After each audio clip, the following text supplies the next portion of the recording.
in this video. Fighting with Marc is a different kind of pleasure, says Fabio QUARTARARO. There is no title favorite for this season, says Marc MARQUEZ. And Suzuki will not take any rider lineup decisions before the summer break.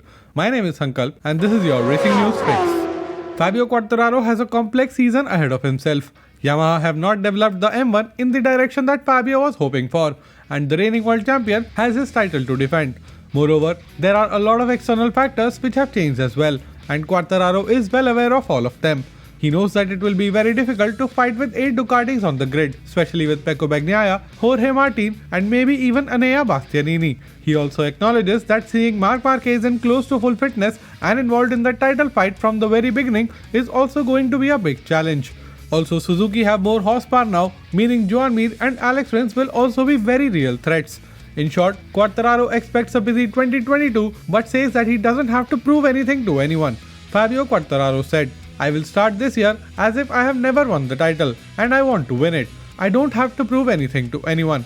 I have already fulfilled my biggest dream, which is to be the world champion. But I definitely want more." Back in his rookie year, Fabio came very close to winning a race on multiple occasions. But every time he was close, he was denied the top step by Marc MARQUEZ. Since then, Marc has either been missing from the action or not in a very competitive state. The return of Marc MARQUEZ brings extra motivation for QUARTARARO as well. Fabio explains, "Marc has been the reference for the last 10 years, so I think it is something special to fight with Marc. When I lost to him in Misano in Thailand, that's when I've learnt the most. I am looking forward to fighting with him again this year." The pleasure of fighting with Marc is different from fighting with other riders. When you fight with him, you see more than a rider. You see a guy who has been a Motogp champion 6 times, and to be honest, it is another feeling to beat him. While many are putting Marc in their list of title favorites, for one reason or another, Marc himself says he is not ready to fight for wins and podiums at the start of the season. When asked who he thinks is the title favorite for 2022, Marc said, "I can't tell you one favorite, because there is no title favorite this season, but there are many contenders. To begin with, I would say Fabio and Pecco, but I wouldn't forget Rins and Mir.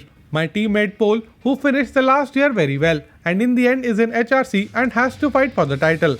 The Aprilia with Aleix and Vinales have a great team too, and also there will be Jorge Martin.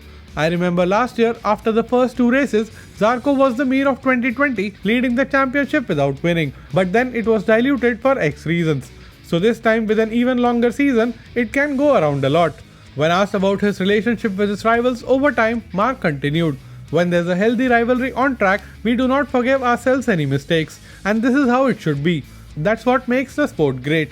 But outside the track, why should the relationship be bad? With Fabio, we get along very well. Logically, it is a relationship of tension, and of course you are not going to have a drink with them and party during the season. But in the off-season, why not?" And after a full year of struggling with both a less competitive bike as well as missing a key figure in the team, Suzuki finally have a new team manager. Now logically, the very next step would be to get their riders to sign their extensions, especially the 2020 world champion Johan, who has been enjoying a lot of attention from the Repsol Honda team and also has been very vocal about choosing the best option for his future. But Suzuki MotoGP project leader Shinichi Sahara seems to be in no hurry, and he doesn't even have a deadline for the renewal. In an interview with PaddockGP.com, speaking about the contract's philosophy that Suzuki have followed so far, Sahara ensured that the philosophy will still be maintained. Sahara said, "Nothing is fixed yet, but I believe that we will maintain the framework that has been ours so far in terms of contract. That is, commitments for a period of 2 years. We could review it during the negotiations if absolutely needed, but in principle, we want to keep 2-year contracts." Further revealing that the decision regarding the rider lineup will not be made before the summer break, Sahara continued, "The riders and I exchange information regularly. Previously, Davide Brivio used to negotiate the contracts directly with the riders. In my case, I focus mainly on providing riders with a competitive bike, and our main goal this year is to fight for the championship again. I haven't set myself a deadline yet. We talk to each other regularly, but it is not the time to take a decision. And I also believe that it will not be decided before this summer." If you made it till here, help me out. Subscribe to the channel and ring the notification bell. Here are 2 more videos which you might enjoy. My name is Sankalp and I'll be back with another video very soon.